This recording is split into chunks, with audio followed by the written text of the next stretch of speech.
So as one of the final DLC characters for Smash 4, many people were upset about Corrin's inclusion in the game because there's, quote, too many Fire Emblem characters, despite the fact that Pokemon has just as many fighters. Regardless, Corrin is a breath of fresh air because they're not exactly the same as most Fire Emblem swordsmen, and today we're going to break him down and dissect the in-game origins of this man. Dragon Man. Or maybe he was just a dragon. Corrin!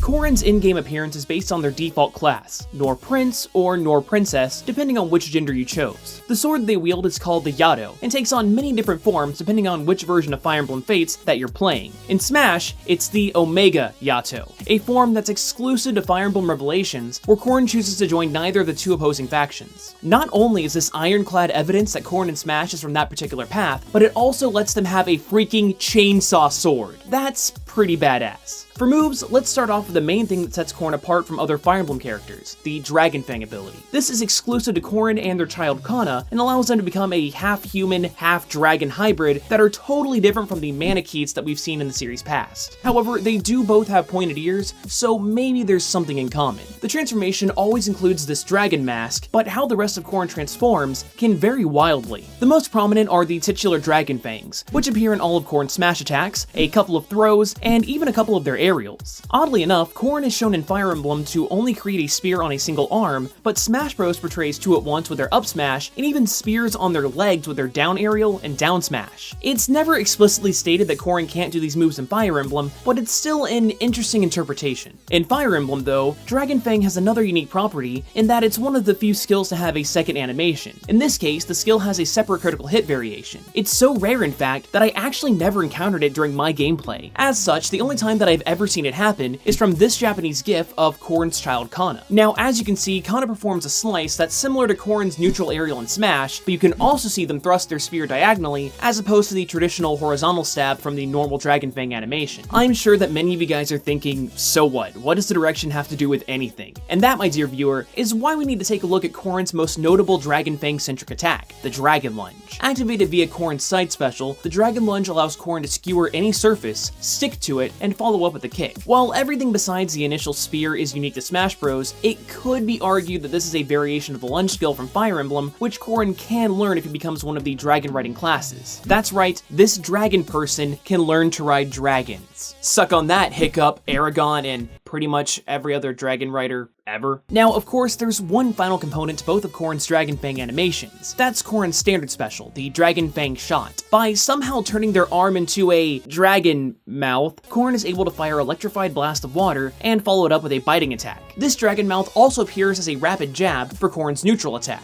Corrin's up special and back aerial have them sprouting dragon wings, and while it's not unreasonable to assume that Corrin can do that, it's not shown in Fire Emblem. But although we've been focusing on Corrin's ability to transform parts of their bodies, they also have the ability to straight up turn into a whole dragon. In Fire Emblem, Corrin has this as a latent ability, but it's hard to control. Thankfully, with the help of a Dragon Stone, they're able to regain control in this form, and that's what we seem to get in Smash with their up and down throws, as well as a couple more noteworthy examples. First up is Corrin's down special, the Counter Surge. They don the dragon mask and strike their critical hit pose, and if they're hit within the right time frame, Corrin will avoid the hit and retaliate by attacking in their dragon form. While it's possible for Corrin to learn the counter ability in Fire Emblem, this move doesn't resemble it at all. Honestly, it seems like this is just most likely there to keep in tradition with the down special counters from Fire Emblem Swordsman and Smash. The other main dragon form is, you guessed it, Corrin's final smash, the Torrential Roar. This move shows off Corrin's ability to control water, because if you missed it in the subtle motifs of some of his moves, Corrin is a water dragon. Though it's not explicitly shown or even talked about in Fire Emblem, Corrin's bloodline comes from a powerful dragon who can control water. Honestly, Smash Bros does a better job of highlighting this than Fire Emblem itself. But hey, now that we're done talking about dragons, where did the rest of Corrin's moves come from? Well, for starters, there's their dash attack, which can be seen in multiple skill animations such as lethality. Additionally, Corrin's shield pose comes from their animation when defending, and their back dodge comes from when Corrin dodges an attack. It's pretty typical stuff. Yet, sadly, the rest of Corrin's moves are made made up, which is a real shame because they have plenty of attack animations that would have worked very well in Smash. For example, this could have been their up aerial, and this could have been their forward aerial. Maybe I missed something, but I combed through all of their animations as a Nor Prince, Nor Princess, Nor Noble, and even a Hoshido Noble to no such luck. What does have some history though are Corrin's taunts. Both their up and side taunts have quotes referencing the choice that Corrin must make in Fire Emblem Fates, siding with his blood relatives in Hoshido, siding with his adopted family in Nor, or choosing neither faction. Their up taunt is based on the animation Corrin does before activating the Dragon Fang skill. Their side taunt is the same as the motions Corrin makes before a battle or activating a skill, though if you want to watch another one of our great analysis videos, then click that little eye in the corner of the screen and see our in-depth analysis of Bayonetta. It's a pretty good one, and apparently we got everything right.